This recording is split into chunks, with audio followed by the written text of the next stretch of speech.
नमस्कार, down the memory lane में आप सभी का स्वागत है। आज हमारे साथ हैं एसीपी श्रीमती सुमन बालाजी, जिन्होंने सन 1985 में दिल्ली पुलिस को ज्वाइन किया, जो वर्तमान में एसीपी दिल्ली पुलिस एकेडमी में हेडक्वार्टर के पद पर तैनात हैं। आइए जानते हैं दिल्ली पुलिस में उनकी सेवा के करीब 40 साल के सफ़र और अनुभव के बारे में। नमस्कार मैम, आपका शो पर बहुत बहुत स्वागत है। Thank you so much, madam. I am honored. Thank you so much for inviting me to express my views on this prestigious platform. Pleasure is all ours, ma'am. Ma'am, आपने 40 साल Delhi police को अपनी करीब दी हैं। क्या प्रेरणा रही जिसने आपको दिल्ली पुलिस ज्वाइन करने के लिए एनकरेज किया? मैं शुरू से ही मेरे मन में था कि मैंने फोर्स ज्वाइन करनी है, क्योंकि किरण बेदी मैडम से मैं बहुत ज़्यादा इंस्पायर्ड थी और किरण बेदी मैडम मेरी रोल मॉडल भी रही हैं। उसके लिए मैंने मेहनत की, एनसीसी ज्वाइन की, जूडो में मैं अपने टाइम की नेशनल गोल्ड मेडलिस्ट रही हूँ। कहते हैं ना, यूं ही नहीं मिलती राही को मंजिल, एक जुनून सा दिल में जगाना पड़ता है। तो मैंने इसके लिए बहुत मेहनत की और सब इंस्पेक्टर का मैंने एग्ज़ाम दिया और फर्स्ट अटेम्प्ट में ही मैंने फर्स्ट रैंक में इसको क्लियर किया। Oh, that's amazing, that's really great. तो मैम, आपने जैसे दिल्ली पुलिस ज्वाइन की तो व्यवस्था में बहुत बदलाव आया है तब से अब तक। तो क्या क्या बदलाव आपने अनुभव किया, वो भी हमारे साथ साझा करें। दिल्ली पुलिस में जब मैंने ज्वाइन किया तो आज मैं जो देखती हूँ बहुत बदलाव आया है। सबसे बड़ा तो हमारी जो दिल्ली पुलिस है, दिल की पुलिस बहुत फ्रेंडली हो गई है। टेक्नोलॉजी में भी बहुत चेंज आया है। पहले हम सारा काम अपनी केस डायरीज़ या चालान तक जो भी फाइल बनाते थे, रोज़नामचा, डेली डायरी, वो सब हम हाथ से करते थे। और अब जो भी काम है वो सभी कंप्यूटर पे हो रहा है, लैपटॉप पे हो रहा है। और इसके अलावा आज कानून व्यवस्था में भी जो नए लॉज बने हैं, जैसे पॉश एक्ट बना, पॉक्सो एक्ट बना, सीनियर सिटीजन्स के लिए एक्ट बना, तत्पर ऐप है।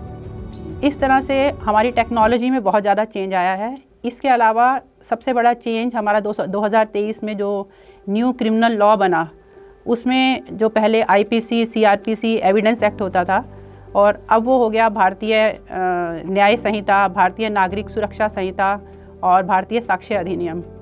तो समय के साथ बहुत बदला है और ये बदलाव ज़रूरी भी है।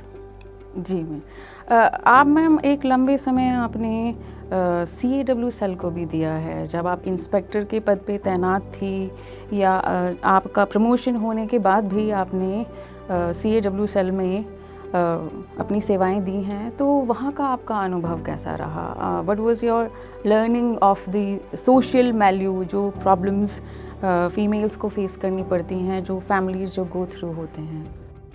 जब मैं CAW सेल में थी उस टाइम पे, जितना टाइम भी मैं रही हूँ, मैंने ज़्यादातर मतलब यही देखा है कि जो लड़कियाँ होती हैं या फैमिलीज़ जो भी पार्टीज़ आती हैं, उनके जो मुद्दे होते हैं बहुत ज़्यादा बड़े नहीं होते। अगर उनको बैठ के समझाया जाए और दोनों लड़का और लड़की को बैठ के आपस में जगह दी जाए कि आपस में बैठ के आप बात करो, तो उनके मामले बहुत अच्छी तरह से सुलझ जाते हैं। थोड़ी सी बात होती है उसके लिए दोनों फैमिलीज़, क्योंकि बच्चे आजकल एक दो बच्चे हैं और जो फैमिलीज़ हैं बहुत ज़्यादा पॉजेसिव हैं अपने बच्चों के लिए।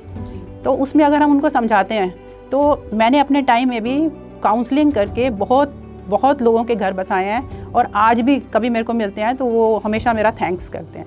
जी, आपने एज सब इंस्पेक्टर ज्वाइन की, आप एक जिक्र कर रहे थे कि चौकी इंचार्ज भी आप रहे हैं और आपने काफ़ी चैलेंजिंग सिचुएशंस भी फेस की, तो वो अनुभव भी आप हमें बताएं। बिल्कुल, जो पुलिस की जो ड्यूटीज़ हैं, हर दिन हमें एक नया चैलेंज मिलता है। ऐसे ही मैं आपको एक इंटरेस्टिंग केस बताती हूँ। उसमें एक दिन मर्डर की कॉल आई, डेड बॉडी की कॉल आई। वहाँ गए, वहाँ एक आदमी का चाकू मार के मर्डर किया हुआ था। तो जब इन्वेस्टिगेशन की, डेड बॉडी का जब पोस्टमार्टम हो रहा था मॉर्चरी में, तो मैं वहीं थी। मेरी आदत है कि मैं अपना काम खुद ही करती हूँ और प्रेजेंट भी रहती हूँ अपने काम के लिए।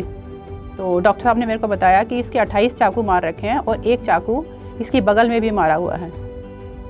तो जब हम लोगों को एग्ज़ामिन कर रहे थे तो 4 लड़के डिसीज़ के गांव के ही थे।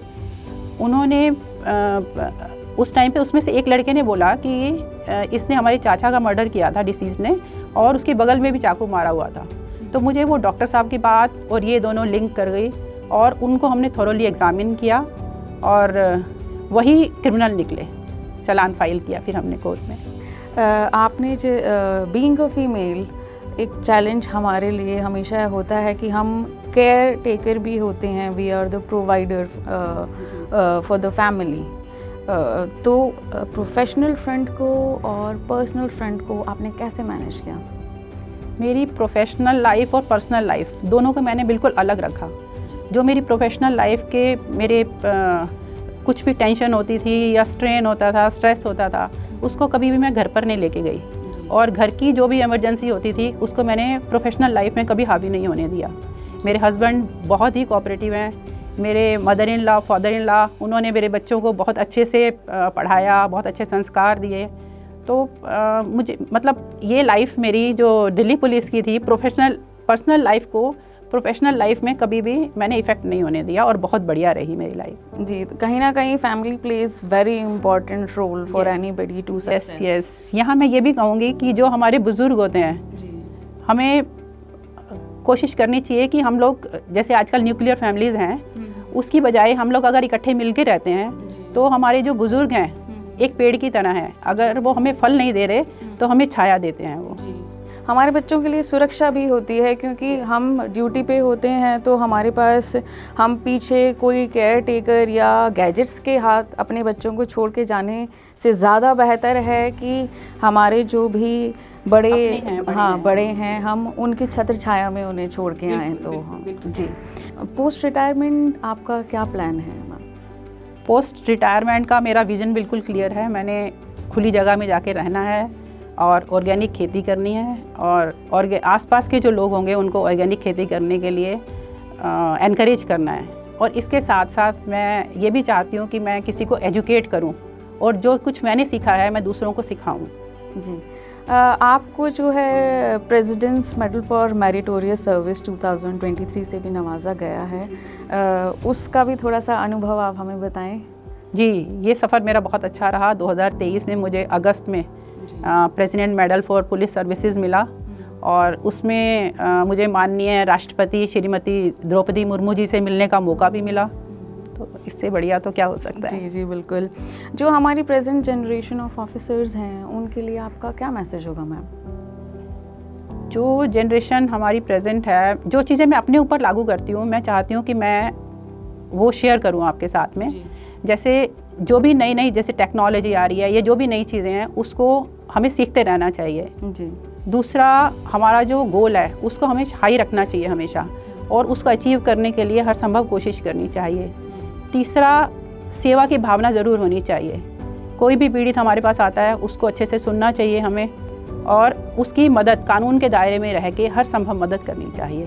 जी। इन चीज़ों के साथ मैं ये भी कहूँगी कि किसी की सलाह से रास्ते तो बहुत मिलते हैं, मंजिल अपनी मेहनत से ही मिलती है। जी मैम, आज आप शो पे आए और आपने अपने अनुभव और अपने ज्ञान को हमारे साथ शेयर किया, उसका बहुत बहुत धन्यवाद। समस्त दिल्ली पुलिस आपको आपके भावी भविष्य पोस्ट रिटायरमेंट के लिए बहुत बहुत बधाई देता है। थैंक यू सो मच, और मैं भी चाहती हूँ कि मेरी दिल्ली पुलिस बुलंदियों को छुए। जी जी ज़रूर, थैंक यू।